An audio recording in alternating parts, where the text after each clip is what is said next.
നമസ്കാരം. മലപ്പുറം കൊണ്ടോട്ടി പെരുമ്പലത്ത് ട്രാവലറും ടിപ്പർ ലോറിയും കൂട്ടിയിടിച്ച് 2 പേർ മരണപ്പെട്ടു. ട്രാവലർ ഡ്രൈവർ പാലക്കാട് സ്വദേശി രാജേഷ്, രമണി എന്നിവരാണ് മരണപ്പെട്ടത്. മുഖ്യമന്ത്രിയുടെ മോഡിഫിക്കേഷൻ ഗ്യാരണ്ടി പാളിയോ? ഒരൊറ്റ ചിരിയിലാണ് നമ്മുടെ മുഖ്യമന്ത്രി പൂക്കി CM ആയത്. രസകരമായ ആ ചിരിയിലേക്ക് മുഖ്യമന്ത്രിയെ നയിച്ചതാകട്ടെ വാഹന മോഡിഫിക്കേഷൻ സംബന്ധിച്ച ഒരു ചോദ്യമായിരുന്നു. മുഖ്യമന്ത്രിയുടെ പൂക്കി എക്സ്പ്രഷൻ ഇക്കാര്യത്തിൽ വാഹന പ്രേമികൾക്കും ജൻസികൾക്കും വലിയ പ്രതീക്ഷയേകി. മോഡിഫിക്കേഷനിൽ വമ്പൻ ഇളവുകൾ പ്രതീക്ഷ വന്ന് കാര്യത്തോടെടുക്കുമ്പോൾ നിരാശയാണ് ഫലം. തീവണ്ടികളിലെ ടിക്കറ്റ് ഇല്ലാത്ത യാത്രയ്ക്ക് പിടിമുറുന്നു. പരിശോധകർക്ക് കർശന നിർദ്ദേശം. പയ്യന്നൂർ തീവണ്ടികളിലെ ടിക്കറ്റ് ഇല്ലാത്ത യാത്രയ്ക്ക് ഇനി കൂടുതൽ പിടിവീഴും.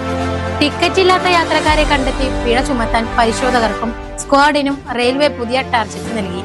ടിക്കറ്റ് ഇല്ലാത്തവരിൽ നിന്ന് പിഴ ഈടാക്കി വരുമാനം കൂട്ടാനാണ് നിർദ്ദേശം. ഇറാൻ US സമാധാന ചർച്ചകൾ കടുത്ത പ്രതിസന്ധിയിലാണെന്ന് ഇറാൻ പരമാധികാരി ഉപദേഷ്ടാവ് മൊഹസിൻ റിയാസി.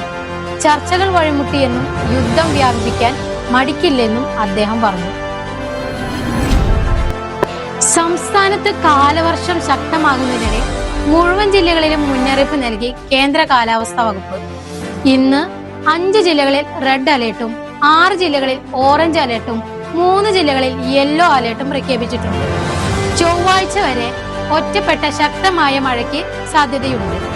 മലപ്പുറം, കോഴിക്കോട്, വയനാട്, കണ്ണൂർ, കാസർഗോഡ് ജില്ലകളിലാണ് റെഡ് അലേർട്ട്. കൂടാതെ പത്തനംതിട്ട, കോട്ടയം, ഇടുക്കി, എറണാകുളം, തൃശൂർ, പാലക്കാട് ജില്ലകളിൽ ഓറഞ്ച് അലർട്ടുമാണ്. ആലപ്പുഴ, കൊല്ലം, തിരുവനന്തപുരം ജില്ലകളിൽ യെല്ലോ അലർട്ടുമാണ് നൽകിയിരിക്കുന്നത്. കേരള, ലക്ഷദ്വീപ്, കർണാടക തീരങ്ങളിൽ ചൊവ്വാഴ്ച വരെ മീൻപിടുത്തത്തിന് വിലക്കുണ്ട്.